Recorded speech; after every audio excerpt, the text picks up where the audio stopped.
वक्फ कानून को लेकर, जिस मामले पर आज सुप्रीम कोर्ट में दूसरे दिन करीब 1 घंटे तक सुनवाई हुई है और कोर्ट ने केंद्र सरकार को कानून पर जवाब देने के लिए अब 7 दिन का वक्त दिया है।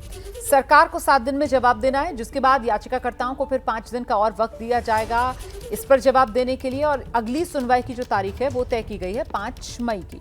तो अब 5 मई को दोपहर 2 बजे इस मामले में दोबारा सुनवाई होगी। सुप्रीम कोर्ट की तरफ से कहा गया है कानून के खिलाफ दायर 70 याचिकाओं की जगह 5 याचिकाएं ही रखी जाएं, उन्हीं पर सुनवाई आगे बढ़े और तब तक सरकार को 3 निर्देश मानने होंगे, ये भी जानकारी सामने निकल कर आ रही है। तो वो कौन कौन से निर्देश हैं जो सरकार को मानने होंगे? पहला, रजिस्टर्ड वक्फ बाय यूजर संपत्ति डीनोटिफाई नहीं की जा सकती है। दूसरा, वक्फ बोर्ड और वक्फ परिषद में अभी कोई नई नियुक्ति नहीं होगी। और तीसरा आदेश, 7 दिन में सरकार को सुप्रीम कोर्ट में जवाब देना है, उसके 5 दिन के बाद याचिकाकर्ताओं को जवाब देना है और इस मामले में अगली सुनवाई की तारीख 5 मई तय की गई है। तो 5 मई दोपहर 2 बजे अब इस मामले में अगली सुनवाई तय की गई है। सुप्रीम कोर्ट के आदेश पर प्रदीप यादव, हमने कानून के विरोध में जो याचिकाकर्ता के वकील हैं उनसे खास बातचीत की है, वो क्या कह रहे हैं सुन लेते हैं। यादव साहब, सीधे सरल शब्दों में बताइए कि कौन सी संपत्ति डिनोटिफाई होने से बच गई है आज की इस कार्रवाई के बाद? निपुण जी, हमें जहां तक समझ में आया है कि वो सारी की सारी संपत्ति जो डी नोटिफाई की बात है उसको चूंकि ऑनरेबल चीफ जस्टिस ने स्टे नहीं किया, लेकिन सॉलिसिटर जनरल ने आश्वासन दिया है कि हम ऐसा कोई भी इम्प्लीमेंटेशन नहीं करने जा रहे हैं। तो इसलिए मैं उसको मान के चलता हूं कि 5 अप्रैल 2025 के पहले जैसे ही एक्ट था वैसे ही बरकरार रहेगा। नहीं, ये बताइए कि जो रिकॉर्ड हुआ है, जो ऑर्डर में भी रिकॉर्ड हुआ है, जो स्टेटमेंट भी था, registered declared Waqf by user, ये हुआ है। अब कोई संपत्ति जो वक्फ बाय यूज़र है लेकिन वो रजिस्टर्ड नहीं है, तो क्या वो डिनोटिफिकेशन के खतरे में अभी भी है? बिल्कुल, वो डी नोटिफिकेशन के खतरे में है, क्योंकि जो आज प्रोटेक्शन दिया गया है वो रजिस्टर्ड जो प्रॉपर्टियां हैं उनको दी गई हैं, रजिस्टर्ड एंड डिक्लेयर्ड को। वहीं वक्फ कानून के समर्थन में याचिकाकर्ताओं की वकील रीना सिंह ने सुप्रीम कोर्ट के अंतरिम आदेश पर प्रतिक्रिया दी।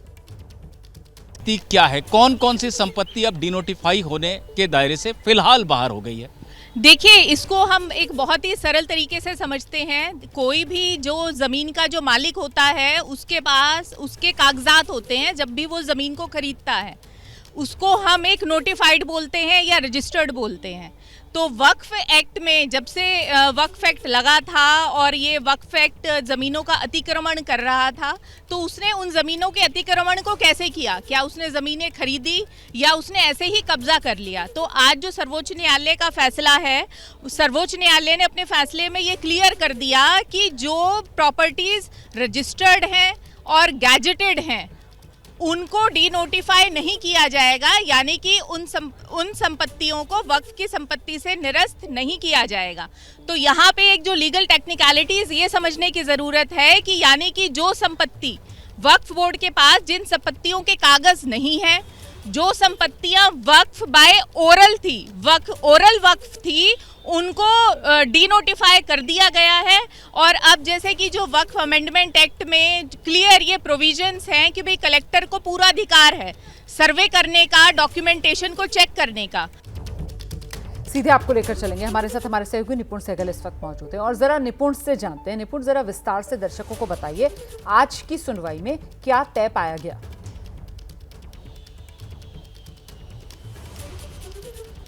देखिए रोमाना, सबसे पहले तो हमें ये समझना ज़रूरी है कि हम सुबह से इस बारे में बात कर रहे थे कि कोर्ट ने कल बहुत सख्त रवैया एक दिखाया था कुछ प्रावधानों को लेकर और उन पर अंतरिम रोक लगाने की बात की थी।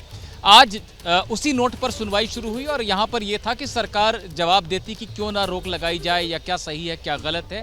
सरकार की तरफ से सॉलिसिटर जनरल तुषार मेहता पेश हुए और उन्होंने कोर्ट को ये बताया कि संसद से पूरी प्रक्रिया के बाद पारित और लाखों लोगों से राय लेने के बाद पारित कानून को इस तरह से रोक देना सही नहीं होगा और इसका बहुत व्यापक इसके परिणाम होंगे।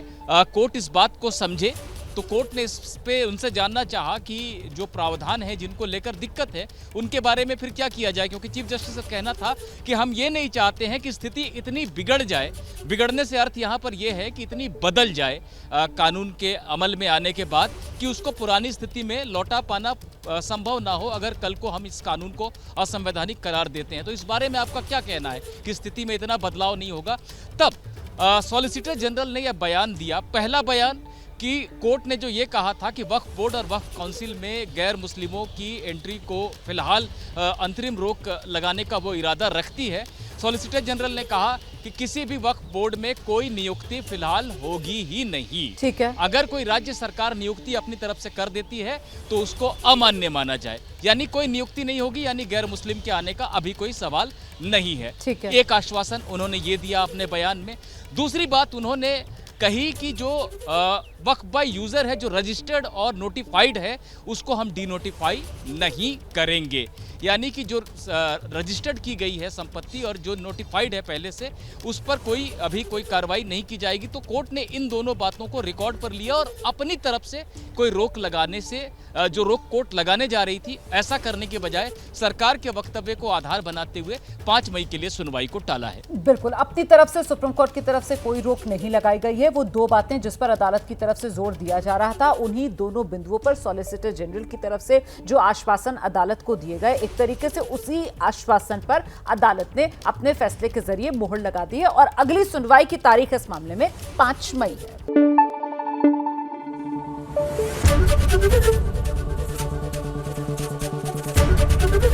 एबीपी न्यूज आपको रखे आगे।